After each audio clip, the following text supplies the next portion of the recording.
Mga kapatid, nalulungkot lang talaga ako sa isang pastor na napanood ko. Noon ko pa ito napapanood sa mga ganyang estilo niya. Hanggang ngayon, mas lalong lumalala. Nalulungkot ako mga kapatid na tayo pa ang pinaka-leader, tayo pa ang nagpapasimuno sa mga makasanlibutang gawa. Malamang ang iba dito nakakilala dito sa pastor na to. Hindi naman sana nagja-judge tayo, pero ayon sa sinabi sa Roma 12:2, pamilyar na sa atin yan na huwag na tayong umayon sa takbo ng sanlibutang ito. Mag-iba na tayo ng landas, di ba? Sabi naman sa Mateo 7:1 na huwag niyong hatulan ang iyong kapwa upang di kayo hatulan ng Diyos. Pero mga kapatid, disclaimer lang po, hindi sa nanghusga ako, ang Bible na lang ang ating pasalitain. Kaya mga kapatid, huwag po kayong magalit sa mga preacher, sa mga nangangaral ng salita ng Diyos na sinasabi nyo nanghuhusga.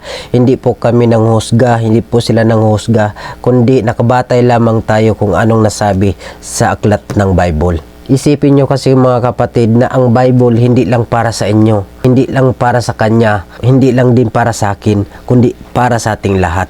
Ang katuruang ito, hindi lang na kami ang nagdadala, na kayo ang tinuturuan namin. Una po na tinuturuan namin dyan, yung sarili po namin. Kasi mahirap naman na nagsasalita kami dito na yung sinasabi namin, hindi rin namin isinasagawa. Kailangan, pag sinasabi namin dito, kailangan din namin disiplinahin o ituwid yung aming sarili. Hindi lang kayo ang pinatamaan nito, kundi ganon din mas lalo sa amin na nagdadala nito.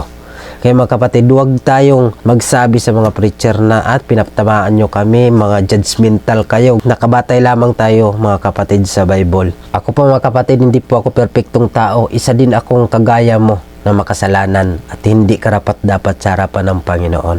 Hindi ko sinasabi na malinis ako, isa rin akong makasalanan. Pero dahil sa salita ng Diyos, dito tayo pinapagiging matuwid, pinapagiging banal. Kaya dito sa mundong ito, kailangan nating mag-practice sa pagiging banal. Nagpa-practice pa lang tayo dito sa mundong ito sa pagiging banal. Kasi doon sa langit hindi makakapasok doon kung hindi tayo banal sa harapan ng Panginoon. Kung hindi tayo magpapakabanal. Kaya ito mga kapatid, struggle to para sa atin kung paano tayong lumakad sa naayon sa kalooban ng Panginoon. Kung gaano tayo nagtitimpi na hindi tayo magkasala ng paulit-ulit sa harapan ng ating Panginoon. Kasi yung pagkakasala natin, kung nanghingi na tayo ng kapatawaran, wag na rin natin ulit-ulitin. Kasi pag inulit-ulit pa natin, walang mangyayari sa ating buhay. Kaya nalulungkot ako sa pastor na to. Sobrang galing niya, sobrang galing mangaral ng salita ng Diyos. Ang dami niyang alam sa Bible. Nag-aral siya ng Bible school, nangaral siya ng salita ng Diyos. Pero pagdating sa labas, wala siyang pagkakaiba sa mga taong labas. Nakakalungkot po isipin na tayong namumuno, tayong nagpapasimuno sa mga makamundong gawa. Tinuturo niya na okay lang magkanta ng mga love song, basta yung mga worldly song lang daw doon, yung mga bastos na kanta, pero yung mga love song okay lang daw na kantahin natin. Kahit sa loob ng simbahan, okay lang. Kahit sa loob ng simbahan, okay lang sa kanya na magsayaw-sayaw ng mga kantang makasanlibutan, okay lang sa kanya. Basta hindi lang daw kuno bastos na mga kanta, yun lang ang binabawal niya. Pero kung mga love song lang, about sa pag-ibig, wala daw problema yan. Hindi daw yan makamundo. Okay lang yan.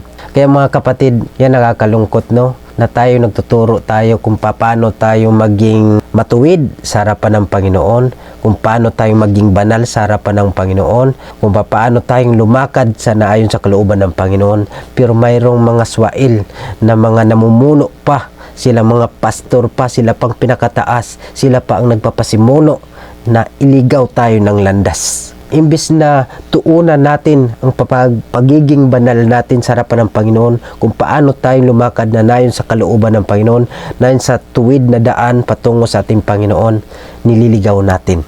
Parang ginagawa lang nating libangan yung ating pagsimba sa Panginoon, yung ating paglilingkod sa Panginoon. Parang wala tayong pursige, wala tayong pakipagniig sa Panginoon para kung paano tayo magiging malapit sa ating Panginoon. Kasi sinasabi niya, ligtas na daw tayo. Kasi hindi tayo maligtas sa ating mga mabuting gawa, totoo naman talaga yon, kundi naligtas tayo dahil sa grace ng Panginoon sa atin. Pinapaliwanag niya dito, ang gusto niyang i-point dito, yung grace ng Panginoon. Wala na yung mga kailangan na pagsabihan mo yung iyong kapatid, yung mga kapatiran sa Panginoon, parang nagja-judge na lang daw. Parang namuhay na lang daw tayo sa pagiging judgmental. Kaya ang gusto niya, mamuhay tayo nasa grace ng Panginoon. Kaya parang maluwag siya magturo ng katotohanan. Hindi siya ganun ka, sabi na, yung mga holiness, ayaw niya ng mga ganyan. Kaya nalulungkot ako mga kapatid kasi nagbabiral pa naman yung mga video niya, ang daming na-impluensyahan niya, at ang yung ibang mga Kristiyano, yung manampalataya, pag nakarinig ng kanyang mga mensahe, ng kanyang mga sinasabi, mga paliwanag, talagang nabuksan yung kaisipan, okay lang pala yun, ganun. At yung isa naman nakapakinig na hindi ganun kalalim sa Panginoon, okay lang pala yun. Okay lang pala na magkanta-kanta tayo niyan. Okay lang pala tayo magsayaw-sayaw ng mga ganyan. Okay lang tayo magkanta-kanta sa loob ng simbahan. Kaya mga kapatid, gumising po tayo mga kapatid sa katotohanan. Paano tayo makarating sa langit? Paano tayo doon makatira sa langit kung makamundo? Kung layaw ng mundo yung nasa puso't isipan natin. Kaya nga mga kapatid, yun ang tama talagang sabi ng Bible na mahirap pa nga maligtas ang nanampalataya na, naglingkod na, nagsasamba. Gaano pa kaya yung hindi kumikilala sa Panginoon at hindi nagsasamba sa ating Panginoon? Kaya ilang mga kapatid, nakakalungkot isipin para sa akin, sa mga narinig ko. Makinig po tayo ng makaturuan na mayroong kahigpitan, gaya ng sinabi ko doon sa una kong mga video, na matuto po tayo. Sanayin po natin yung ating mga sarili. Sanayin po natin yung ating mga sarili na lumakad tayo. Sanayin sa kalooban ng Panginoon na bagamat maraming mga balakid, maraming mga pagsubok, maraming mga bawal sa ating mga buhay, sundin po natin kung yan ang magiging daan para makarating tayo sa kaharian ng Panginoon. Sa paglilingkod po sa Panginoon, huwag po natin gawing isi-isi lang yung paglilingkod sa Panginoon. Na parang okay lang na makapagsama, okay lang hindi, okay lang na magkipagniig sa Panginoon, okay lang hindi. Alam mo, ang dyablo, halos araw-gabi. Halos ang dyablo araw-gabi nagpaplano kung paano tayo sirain ng dyablo. Pero tayo, halos araw-gabi, walang panalangin, walang debosyon, walang pakikipagniig sa Panginoon. Kaya ngayon, maraming mga Kristiyano ang nahulog sa kasalanan. Maraming Kristiyano ang na-backslide. Maraming Kristiyano ang hindi nasa tuwid na landas. Paliko-liko na dahil kulang sa debosyon, kulang sa fasting and prayer. Wala nang panahon sa pakipagniig sa ating Panginoon dahil nabisi na sa makamundong gawain, sa mga walang kabuluhang mga bagay na makalupa. Wala tayong pagpapahalaga kung paano maging malinis ang ating mga puso, o paano tayo maging matuwid sa harapan ng Panginoon, kung paano tayo maging malapit sa ating Panginoon. Kaya mga kapatid, gumising tayo sa lahat ng mga nakakatulog. Hindi po sasabi ng judge tayo, hindi po sa nagagalit tayo, pero gawin natin kung anong nararapat sa harapan ng ating Panginoon. Kasi malapit na ang ating Panginoon.